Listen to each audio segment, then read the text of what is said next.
BEd हमारा exam paper चल रहा है नॉलेज एंड करिकुलम का। आज हम बात करेंगे, लास्ट टाइम हमने बात की थी नॉलेज के बारे में। आज हमारा जो कंसेप्ट रहेगा वो रहेगा कि हमने देखना है करिकुलम और एजुकेशन प्रोसेस क्या संबंध है आपस में, और करिकुलम को कितने पार्ट्स में या किस तरह से कौन सी कंसेप्ट करिकुलम की ली गई है, यानी कि पाठ्यक्रम को किस तरह से लिया गया है, नॉलेज के साथ किस तरह से जोड़ा गया है, और रिलेशनशिप क्या है किसका, एजुकेशन का, आइडियोलॉजी का एंड कल्चर का।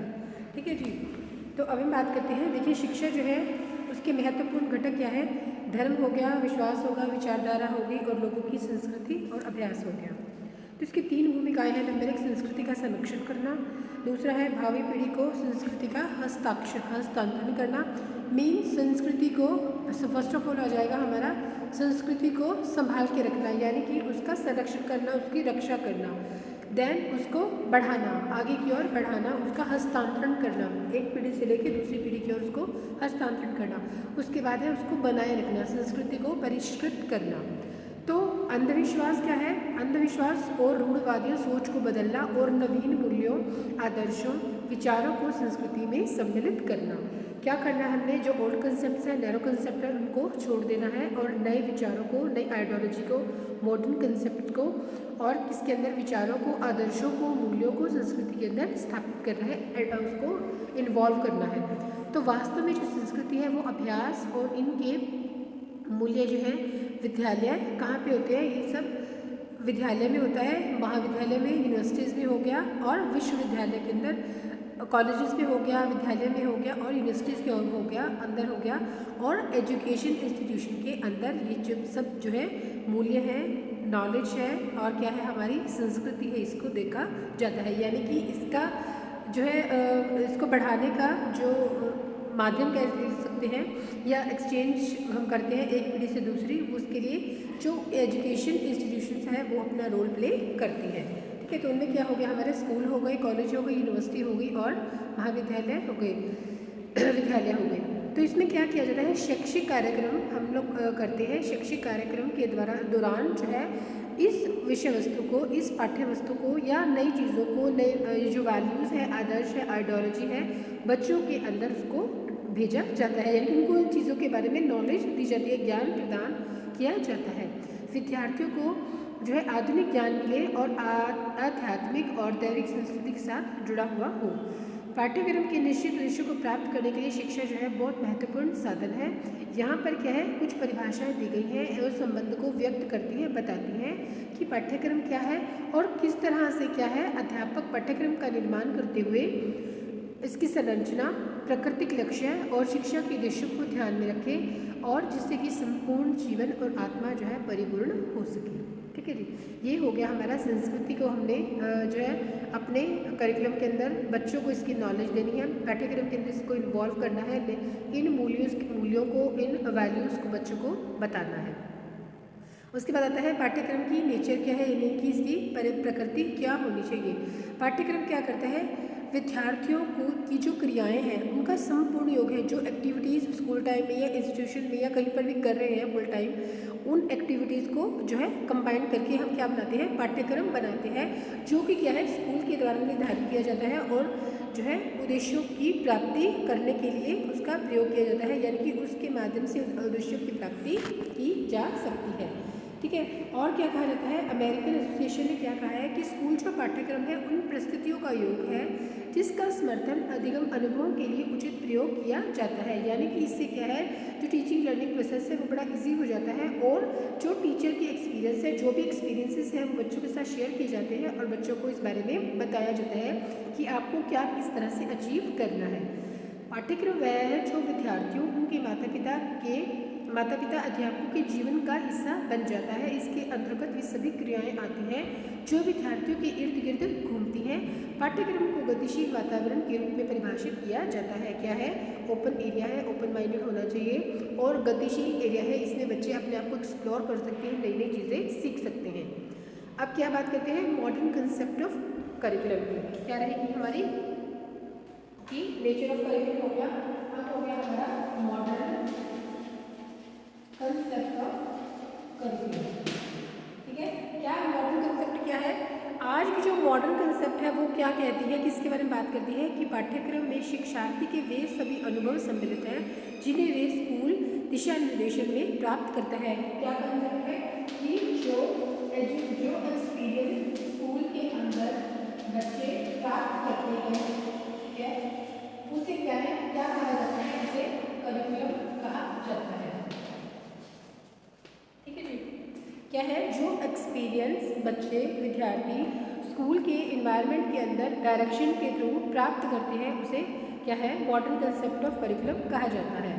तो इसमें क्या है क्या है बताया गया है, प्राथमिक विद्यालयों में संतुलित पाठ्यक्रम की आशा की जाती है जिसमें सभी सब्जेक्ट जो है, इंग्लिश हो गया, हिंदी हो गया, पठन क्रियाएं हो गई, साहित्य, रचना, लेखन, वाचन, व्याकरण, विज्ञान, साइंस हो गया, मैथमेटिक्स हो गया, भूगोल, जियोग्राफी हो गया, हिस्ट्री हो गया, इस संगीत हो गया, आर्ट के सब्जेक्ट हो गए, शारीरिक फिजिकल नॉलेज हो गई, शारीरिक शिक्षा हो गई, इन सब और विदेशी भाषाओं को भी इन्वॉल्व किया जाता है, उसे क्या है, पाठ्यक्रम की मॉडर्न कंसेप्ट कहा जाता है। यानी कि मॉडर्न कंसेप्ट के दौरान हम जो है हर एक एस्पेक्ट को लेते हैं, वो कोई भी सब्जेक्ट हो सकता है, किसी भी फील्ड का हो सकता है। पाठ्यक्रम क्या है, थर्ड पॉइंट क्या देखते हैं, पाठ्यक्रम अनुदेशन की विषय वस्तु, यानी कि क्या है, अनुदेशन की विषय वस्तु, जिस तरह से अनुदेशन के लिए इसे संगठित किया जाता है, यानी कि इंस्ट्रक्शन मटेरियल, अनुदेशन की विषय वस्तु जो भी हमारे पास मटेरियल है, इंस्ट्रक्शन मटेरियल जो है उसको जो है इन्वॉल्व किया जाता है, उसे हम जो है पाठ्यक्रम के अंतर्गत लेते हैं। अब है विस्तृत और मिला जुला रूप क्या है, ब्रॉडर फील्ड क्या है इसकी करिकुलम की, पाठ्यक्रम का संगठन करते समय विभिन्न विषयों या इससे मिलते जुलते विषय सम्मिलित किए जाने चाहिए जिससे संयुक्त रूप से विस्तृत क्षेत्र बन जाता है। यानी कि पाठ्यक्रम के अंदर हम सभी चीज़ों को लेते हैं, सभी विषयों को सम्मिलित किया जाता है। पाठ्यक्रम शिक्षा के द्वारा की जाने वाली मांग है, इसमें स्कूलों के अंदर इनसाइड और आउटसाइड जो भी विषय वस्तु, जो भी बच्चों को समझाया जाता है, विषय वस्तु कोई भी करिकुलम है, उसके लिए कौन कौन सी टेक्निक्स, विधियाँ यूज़ की गई हैं, तकनीकें यूज़ की गई हैं, मेथड यूज़ किए गए हैं, मीडियम यूज़ किए गए हैं, उन सब का उचित प्रयोग होना चाहिए और विषय वस्तु की प्रकृति और विधियाँ दोनों एक दूसरे से संबंधित होती हैं। इसकी बात करिए टूल्स की, टेक्निक्स की, सब्जेक्ट मैटर हो गया होगा, ठीक है, देन उसके बाद क्या है हमारी बुक्स आ गई, ठीक है, और कौन सा मीडियम यूज़ कर रहे हैं, ठीक है, मीडियम कौन सा यूज़ कर रहे हैं, सब्जेक्ट मैटर हो गया, टूल टेक्निक्स हो गई, इन सब को यूज़ करके हम लोग क्या करते हैं, पाठ्यक्रम बच्चों को बताना चाहिए, बच्चों को समझाया जाना चाहिए कि उनको क्या उनका सब्जेक्ट मैटर है, किस तरह से वो उनको सीख रहे हैं और क्या उनको अचीव करना है, कौन कौन से उसके ऑब्जेक्टिव इसके दौरान फुलफिल हो जाएंगे। तो क्या कहना है एट द एंड, क्या कहते हैं कि पाठ्यक्रम के अंदर प्रकृति, विषय वस्तु, सब्जेक्ट मैटर और टेक्निक्स दोनों का ही बहुत इंपॉर्टेंट रोल होता है, ठीक है। और पाठ्यक्रम और पाठ्यचर्या हम बात करते हैं करिकुलम की और सिलेबस की। ये हो गया हमारा, देखिए करिकुलम हो गया, इसका एक पार्ट हो गया हमारा BUS सिलेबस, ठीक है। ये क्या है, इसका शॉर्ट पार्ट है, यानी कि दोनों से मिलकर क्या बनता है हमारा को करिकुलर, यूँ ये कि हमारा करिकुलम इनसे मिलकर बनता है, सब्जेक्ट जो सिलेबस है उसका एक पार्ट है करिकुलम का। पाठ्यक्रम और पाठ्यचर्या क्या बोलते हैं सिलेबस को, पाठ्यचर्या दोनों एक समान है परंतु इनके क्षेत्र में विभिन्नता है, दोनों को हम एक कंसेप्ट में ले सकते हैं, लेकिन सिलेबस जो है वो करिकुलम का एक पार्ट होता है, यानी कि नैरो कंसेप्ट है वो ब्रॉडर कंसेप्ट है। पाठ्यक्रम का क्षेत्र विस्तृत है और जो है जबकि पाठ्यचर्या का क्षेत्र जो है वो सीमित है। इसमें क्या होता है, ये उसका एक भाग है, इसे हम सिलेबस बोलते हैं। इसमें कुछ निश्चित विषयों में कुछ निश्चित इकाइयों के बारे में नॉलेज दी जाती है, पढ़ाया जाता है और आपके जो है वार्षिक हो गया, हाफ ईयरली एग्जाम दिए जाते हैं और स्कूल के अंतर्गत ये स्कूल का इंटरनल पाठ्यक्रम का इंटरनल पार्ट है और इसके द्वारा इसको कुछ चरणों के अंदर पूरा कर दिया जाता है, यानी स्टेप बाय स्टेप इन चीज़ों को पूरा किया जाता है, ठीक है जी।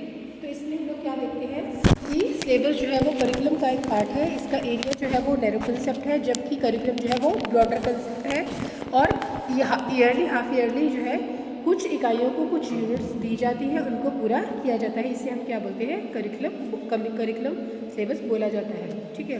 अब बात करते हैं एजुकेशन प्रोसेस की, बात करते हैं कंपोनेंट ऑफ एजुकेशन प्रोसेस, ठीक है।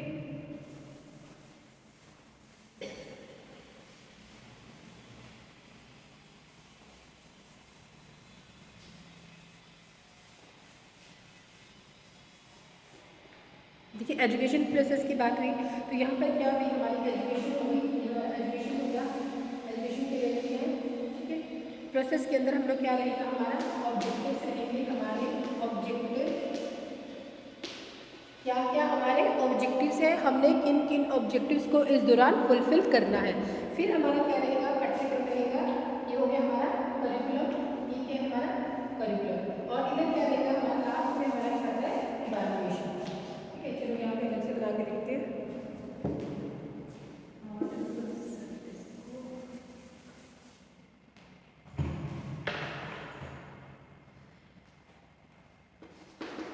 एजुकेशन, हम उसके बाद क्या ले रहे हैं, ये हो गया हमारा एक पार्ट हो गया हमारा करिकुलम, ठीक है जी। सेकंड पार्ट हो गया हमारा ऑब्जेक्टिव्स, क्या क्या है हमारे, इस तरह से कौन कौन से ऑब्जेक्टिव्स हमें अचीव करने हैं।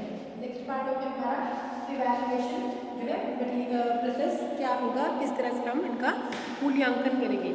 तो जब भी हमारा एजुकेशन प्रोसेस होगा, यानी कि हम क्या करेंगे, शिक्षा की प्रक्रिया के घटक, वो पूछेगा आपसे शिक्षा की प्रक्रिया के घटक कौन कौन से हैं, या किसके चारों ओर घूमती है, इसके चारों घूमती है। पहले हमारा क्या हो गया, सिलेबस हो गया, या सबसे पहले कहेंगे हमारा ऑब्जेक्टिव हो गया, हमारा सिलेबस हो गया, करिकुलम हो गया, देन उसके बाद होगा हमारा इवैल्यूएशन हो जाता है।